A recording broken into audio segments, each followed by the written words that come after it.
1억 모았는데 어떻게 해야 될까요? 이런 댓글들이 많거든요. 그러니까 1억 모았으면 예를 들어서 1억에 대한 분석을 해야 되죠.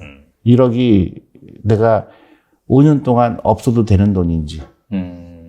만약에 1억 가지고 내가 무슨 그 창업 자금이라든가 아니면 내가 이 돈으로 결혼 자금이라든가. 근데 결혼 1억 쓰면 안 되죠. 근데 예를 들면 네네. 이제 결혼 자금이라든가 어떤 목적에 있어서 모은 거라 그러면 투자하면 안 돼요. 그건 은행에 넣으셔야 되죠.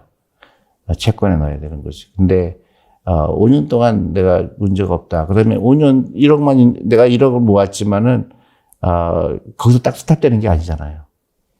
계속 모아야 되잖아요. 그러니까 1억 반드시 그 투자해야 되죠. 주식에 투자해야 되죠. 전문 사람이라고. 100% 투자하는 거죠. 그 주식에 좀 주식 겁이 난다. 그러면 80%. 근데 주식 겁을 내면 안 돼요. 사람들이 주저주저 하는 이유가 겁을 내요. 그래서 자기 퇴직연금도 전부 어디 들어가 있죠? 원금 보장에 들어가 있잖아요. 말이 안 되죠. 원금 보장이라는 거는 내 돈이 일 안 하는 거잖아요. 그러면 인플레이션 때문에 내 돈의 가치가 해마다 적어도 5%씩 빠지는, 그러니까 내가 1억 넣으면은요, 그 은행 넣으면은 1년에 한 3, 4%씩 없어지는 거예요. 근데 그걸 안전하다고 생각을 해요. 그러니까, 이제 그 투자를 두려워하면 안 되죠. 당장 시작해야 되죠. 1억이건 5천만 원이건. 근데 제일 중요한 거는, 내가 5년 동안 필요한 돈인지 아닌지. 확실히 그 용도에 따라서 여러분들이 그렇죠. 잘 배분하시면 내가 좋겠네요. 이걸로 어떤 특별한 목적을 위해서 모았는데 이 변동성을 이길 수가 없죠. 주식시장은 변동이 심하잖아요. 근데 내가 이제 앞으로 20년 동안 내가 노후 준비다 그러면 무조건 투자해야 되는 거죠. 적어도 이제 5년 동안은 내가 이 돈이 없어도 큰 문제가 없다. 그렇게 해야 되죠. 1억을 마련했다. 그러면요, 그냥 주식형 펀드 또는 주식, 공격적인 상품만 갖고 있으면 안 돼요. 그때 가서는 자기 나이에 맞게 공격적인 상품과 주식이나 주식형 펀드처럼 또는 안정적인 상품, 채권형 펀드나 또는 CMA나 예금처럼 그 비율을 정하셔야 돼요. 왜냐하면 주식을 그냥 100% 1억 갖고 있는데 나이도 좀 들었는데 주가가 급락을 하면요, 큰 손해를 보고 잘못하면 심장마비로 돌아가시거든요. 그래서요, 공격적인 상품과 안정적인 상품의 비율을 정하는 걸 뭐라고 하냐면 포트폴리오를 짠다, 이렇게 얘기합니다. 그러면 포트폴리오의 뜻이 뭡니까? 서류를 끼우는 홀더, 금융상품을 넣는 바구니, 보유 금융자산 일람표, 이게 바로 포트폴리오예요. 그러면요, 그 포트폴리오는 어떻게 짜는가? 자신의 형편에 맞게 짜야 됩니다. 형편이 뭔데? 제일 중요한 형편이 뭐냐면 나이입니다. 나이 많은 노인분이 주식을 100% 갖고 있으면 주가 떨어지면 심장마비로 돌아가셔요. 그러니까 나이 많은 노인분들은 안정적인 상품을 많이 갖고 있어야 돼요. 반대로 나이가 20대, 30대 이런 분은 아직도 투자할 기한이 많이 남아있고 젊기 때문에 공격적인 상품 비중을 많이 갖고 있어도 되는 겁니다. 그게 나이예요. 그 다음에요, 두 번째는 재산 상태. 부자는 공격적으로 해도 돼요. 재산이 많으니까. 근데 돈이 없는 분은 일을 열심히 하고 예금이나 해야 됩니다. 근데 현실은 반대죠. 오히려 부자들은 예금하고 돈이 없는 분들은 이판사판으로 그냥 걸어버립니다. 안 되죠. 재산 상태, 가족 상황, 내년에 시집갈 딸이 있다. 그러면 5천만 원인지 혼수감 1억 원 정도는 1년짜리 단기 상품으로 갖고 있어야 돼요. 그 다음에 자신의 투자 성향. 내가 약간만 주가가 떨어져도 가슴에 덜덜덜 떨리는 사람은 보수적으로 해야 돼요. 웬만큼 떨어져도 태연한 사람은 조금 공격적으로 해도 됩니다. 자신의 성향. 그리고 운용 기간. 10년 동안 할 건지 20년 할 건지. 운용 기간이 길면 좀 공격적으로 해도 돼요. 그런데요, 이 말만 듣고 내가 비율을 어떻게 정합니까? 그래서요, 괜찮은 금융회사에 가시게 되면은 지금 말씀드린 이 형편을 묻는 설문지를 줍니다. 거기에 대답을 하게 되면요, 그쪽 담당자가 손님은 아직 나이도 젊으시고 이 설문지 조사 결과를 보니까 좀 공격적인 상품의 비율을 많이 해도 되겠네요. 손님은 연배도 드셨고 그 다음에 이 설문지를 보니까 점수가 낮게 나왔으니까 안정적인 상품의 비중을 높게 하셔야 되겠네요. 이렇게 정하게 되는 겁니다. 근데 그 과정이 귀찮다. 100에서 자신의 나이를 뺍니다. 10대, 20대, 30대, 40대. 그래서 뺀 나머지만큼을 공격적인 주식이나 주식형 펀드에 넣어놓고 나머지는 안정적인 상품에 넣어야 된다. 예를 들어서 내가 70대입니다. 100에서 70을 빼면 30이 남습니다.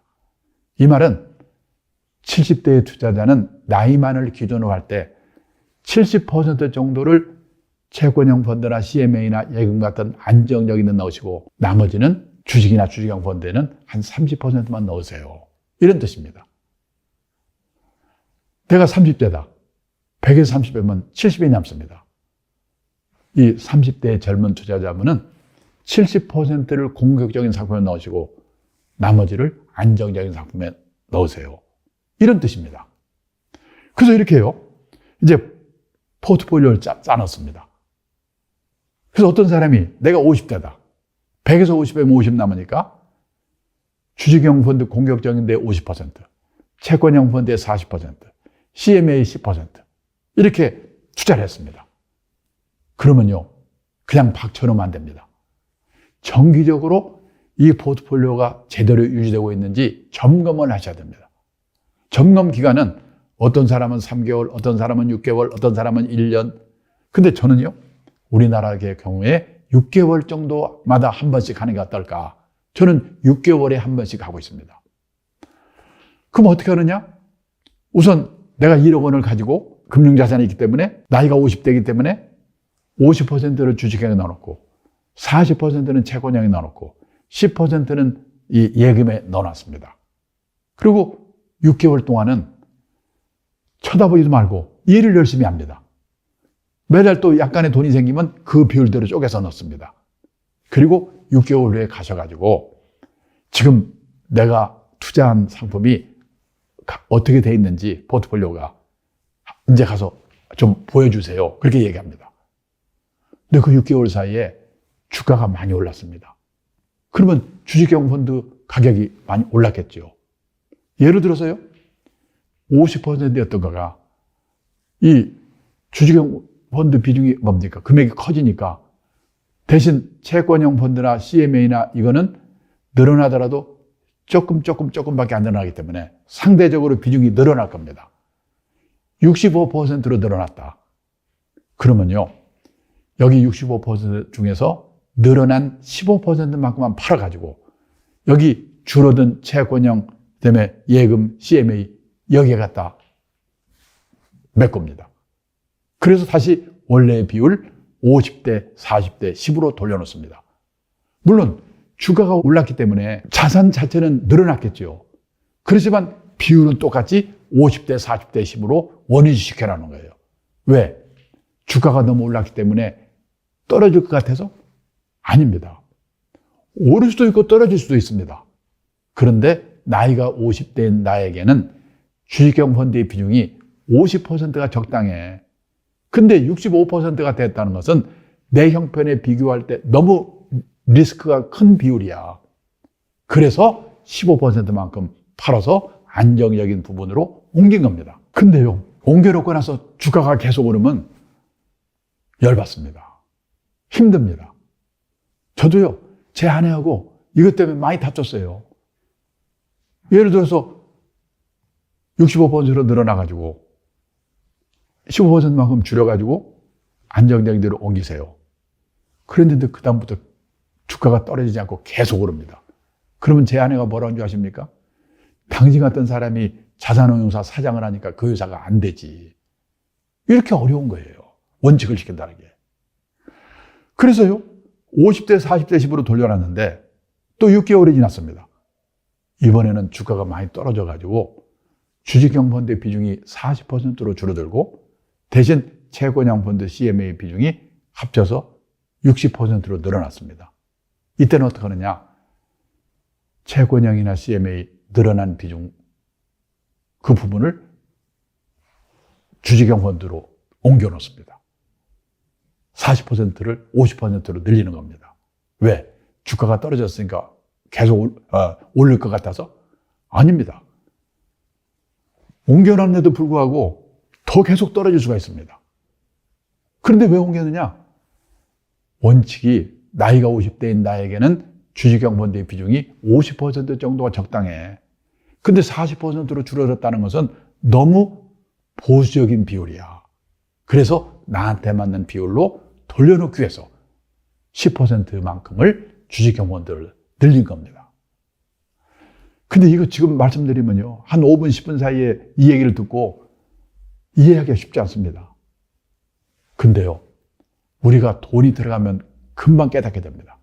우리 고수업 치면 한 판만 돌리면 다 룰을 알잖아요. 마찬가지로 이것도 그 말이 그 말 같은데 한번 자기 돈을 놓고 이 원칙을 실천해 보시면은 금방 이게 그 뜻이었구나 아실 수 있게 됩니다. 자, 그 다음에요, 포트폴리오를 짜서 이렇게 점검을 하고 있는데 이제 자기의 형편이 바뀔 수가 있습니다. 나이를 먹습니다. 퇴직을 했습니다. 예를 들어서 어떤 사람이 주식형 50%, 채권형의 40%, CMA 예금의 10% 이렇게 투자를 했는데 그렇게 몇 년 하다 보니까 나이가 60대가 됐습니다. 또 퇴직을 했습니다. 그러면요, 100에서 60을 빼면 40이 됩니다. 나는 퇴직도 했고 나이도 지금 또 60대로 넘어섰으니까 주식이나 주식형과 같은 공격적인 비중은 40%로 기본 비중을 줄이자. 그만큼을 다시 채권형이나 CMA 비중을 60%로 하는 겁니다. 이거는 기본 비율을 올리는 겁니다. 그래서 그다음부터는 40대, 50대, 10. 이 비율을 기준으로 늘어난 건 줄이고 줄어든 건 늘리고 그렇게 가는 겁니다. 세상 떠날 때까지. 이게 원칙을 지키는 겁니다. 한번 실천해 보시기를 부탁드립니다.